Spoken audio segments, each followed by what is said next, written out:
Hello hello मेरे प्यारे बच्चों। आज आपको हम 10th क्लास की ऑनलाइन क्लास चल रही है, उसी में आज मैं आपके लिए लाया हूँ सब्जेक्ट, वर्ब और एग्रीमेंट, जिसे सब्जेक्ट, वर्ब और कॉन्कॉर्ड भी कहते हैं। इसमें हम आपको सारे रूल्स बताएंगे। आखिर सब्जेक्ट, वर्ब, एग्रीमेंट क्या होता है। सबसे पहले ये समझना ज़रूरी है सब्जेक्ट, वर्ब, एग्रीमेंट होता क्या है। इसमें किसी भी सब्जेक्ट के अकॉर्डिंग हमें वर्ब सेट करनी होती है। जैसे मैंने अभी यहाँ पर लिख रखा है स्टूडेंट इज। स्टूडेंट क्या है? सिंगुलर सब्जेक्ट है। सिंगुलर सब्जेक्ट है तो सिंगुलर सब्जेक्ट के अकॉर्डिंग ही वर्ब भी सिंगुलर ही आएगी। जैसे इसमें लिखा है स्टूडेंट इज, तो स्टूडेंट क्या है? सिंगुलर सब्जेक्ट है। ऐसे ही इसके साथ इज लगा दिया तो इज क्या है? सिंगुलर वर्ब है। तो सिंगुलर सब्जेक्ट के अकॉर्डिंग सिंगुलर वर्ब आएगी। ये इसका एग्रीमेंट हो गया। ऐसे ही स्टूडेंट्स आर, तो स्टूडेंट्स क्या है? प्लूरल सब्जेक्ट है। तो आर क्या है? प्लूरल वर्ब है, तो ये प्लूरल वर्ब आ गई। मतलब इस सब्जेक्ट क्या इस वर्ब के साथ में एग्रीमेंट हो गया। ऐसे ही कुछ हम देखते हैं, कुछ सिंगुलर वर्ब से हैं, हैज़, डज, वाज, इज भी है। और इस प्लूरल वर्ब में हैव, डू, वर। तो ये हमारी इस तरीके से आपने जब टेंस पढ़े होंगे तो आपको हमने बताया था। अब इसके रूल्स पढ़ते हैं। रूल नंबर 1 कहता है if noun pronoun joined by and use a plural verb. यदि कोई भी नाउन और प्रोनाउन यदि एंड से जुड़ा है तो उसके साथ में जो वर्ब आएगी वह प्लूरल ही आएगी।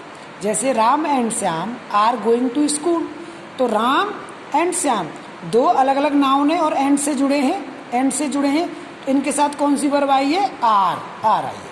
ठीक, इसी तरीके से a male and a female, a male and a female दोनों एंड से जुड़े हैं, सिंगल सिंगल है, नाउन है, तो वर्ब क्या आई है? वर्ब, प्लूरल वर्ब आई है, गोइंग टू मार्केट। ऐसे ही एंड हिज मदर एक नाउन प्रोनाउन है, दूसरा नाउन के साथ जुड़ा हुआ है, क्या आएगा?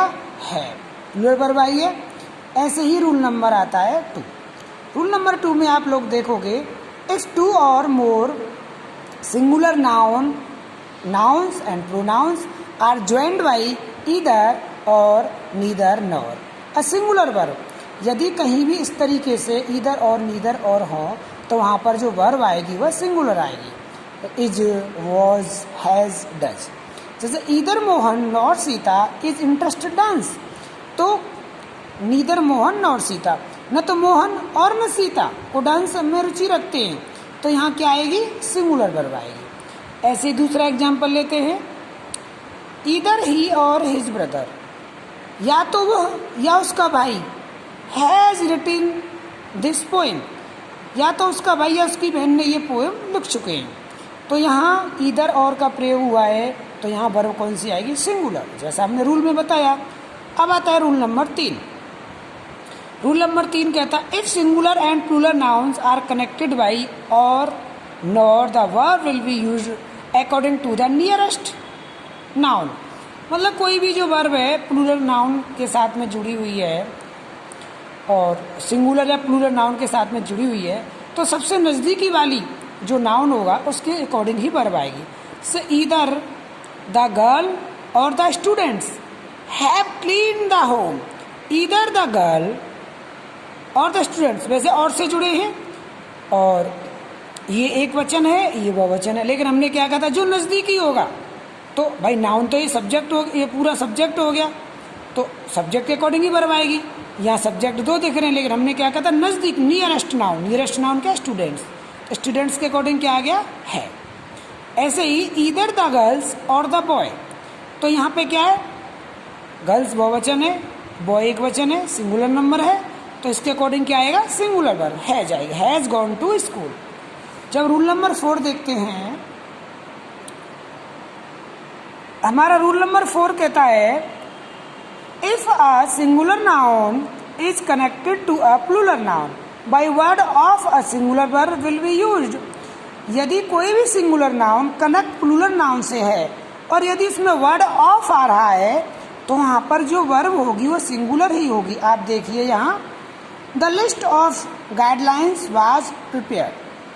तो यहाँ गाइडलाइंस क्या है, वैसे प्लूरल दिख रहा है लेकिन लिस्ट ऑफ से जुड़ा हुआ है, तो यहाँ क्या है, सिंगुलर वर्ब आएगी अकॉर्डिंग टू 4 नंबर रूल्स। उसके बाद रूल नंबर 5 आता है, सिंगुलर नाउन हो प्लस ये सारे वर्ड्स हों, जैसे as well as, along with, besides, in addition to, as together with, तो इनके साथ में वर्ब कैसी आएगी, सिंगुलर ही आएगी। जैसे he as well as his sister, as well as जुड़ा हुआ है, सिंगुलर नाउन है, तो इसके साथ क्या आएगी, सिंगुलर वर्ब ही आएगी।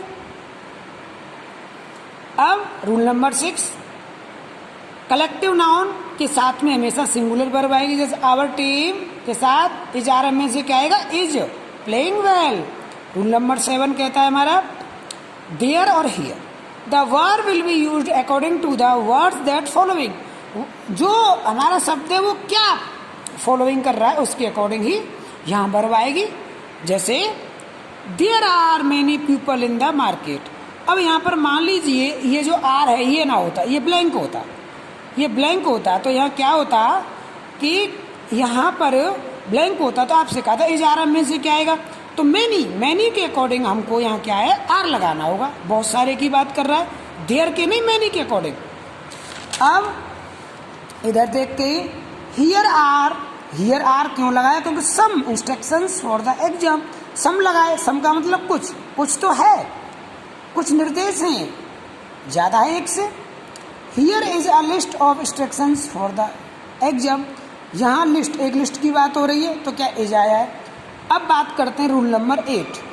रूल नंबर 8 कहता है every, none, each, any, nobody, somebody, no one, either, neither, etc, कोई भी हो, इनके साथ में हमेशा जो वर्ब आएगी वह सिंगुलर ही आएगी। जैसे एवरीवन, यदि यहाँ मान लीजिए ये बाजना होता तो डांसिंग, तो यहाँ क्या था, इसके अकॉर्डिंग सिंगुलर वर्ब बाज ही आई है।